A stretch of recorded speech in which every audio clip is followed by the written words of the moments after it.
let's just dive right in and talk about what is a trigger. Yeah, so my technical definition of a trigger is that it's a person, place, thing, or idea that brings up thoughts, sensations, or emotions related to an experience that we have. So a person, place, thing, or idea that brings up thoughts, emotions, or sensations.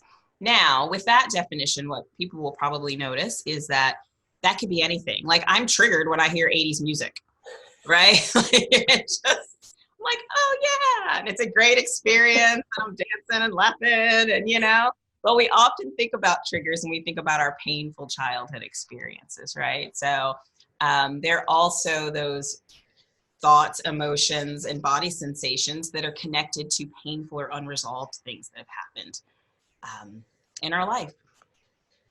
That's awesome. Great. It's funny. Okay. I have kind of an opposite reaction to most 80s music. I'm like, oh, this brings back high school memories. I'm like, oh, can we just skip this? So it's just funny. Different, but so it's interesting, but like, that's what's interesting about triggers, right? People can have different reactions to the same thing. So Yeah. the experiences of childhood can, one person may react one way to the exact same thing, and someone else have a different reaction to that.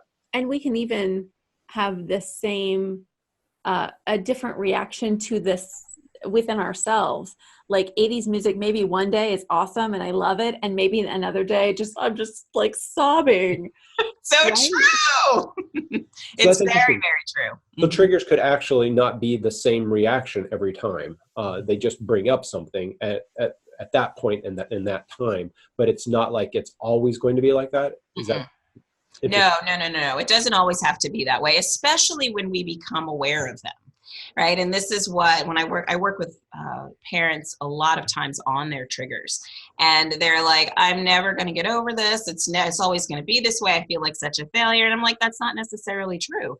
It's not. And sometimes it's not always that the emotions, body sensations, and thoughts go away. It's just that we learn to relate to them differently. Right? We learn to engage them in a different way, and we learn to perceive them differently. Got it. And the triggers are something that we're not necessarily consciously saying, oh, I'm going to react this way. It's more of an unconscious reaction. But what you're saying is what we can do is become aware of that. And then our reactions can start to change because we're aware of them, or our reactions may not change, but our awareness is how we then proceed after that point. Yes.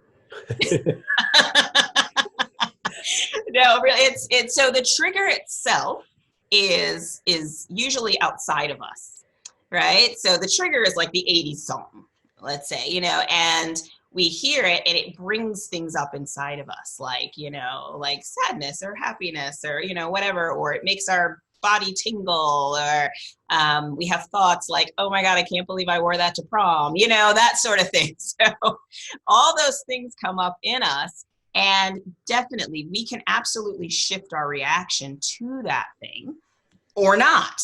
But it's like, once we become aware that, wow, that 80s song brings these things up in me, and as a result of that, I tend to react this way.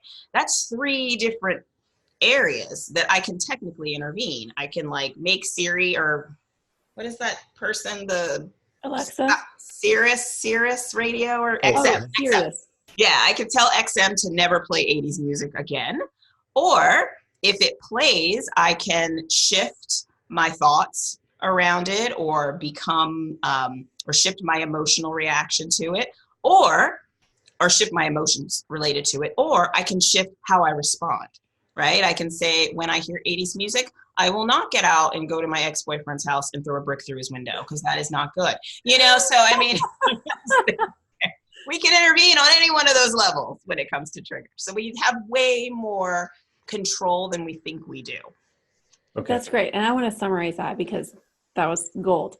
So the 3 ways that we can take control or shift is that we can change something about our environment, making it less likely that we're going to get that trigger to happen. We could change our thoughts and our feelings in the moment, or we could change our reaction, like our behavior. Yes, absolutely. Right.